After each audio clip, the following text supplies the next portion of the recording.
Chapter 7, Section 10, The Confusion of Pain and Joy. The kingdom is the result of premises, just as the world is. You may have carried the ego's reasoning to its logical conclusion, which is total confusion about everything. If you really saw this result, you could not want it. The only reason you could possibly want any part of it is because you do not see the whole of it. You are willing to look at the ego's premises, but not at their logical outcome. Is it not possible that you have done the same thing with the premises of God? Your creations are the logical outcome of His premises. His thinking has established them for you. They are exactly where they belong. They belong in your mind as part of your identification with His, but your state of mind and your recognition of what is in it depend on what you believe about your mind. Whatever these beliefs may be, they are the premises that will determine what you accept into your mind. It is surely clear that you can both accept into your mind what is not there and deny what is.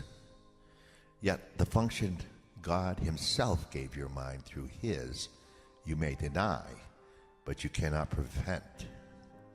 It is the logical outcome of what you are. The ability to see a logical outcome depends on the willingness to see it, but its truth has nothing to do with your willingness. Truth is God's will. Share His will, and you share what He knows. Deny His will as yours, and you are denying His kingdom and yours.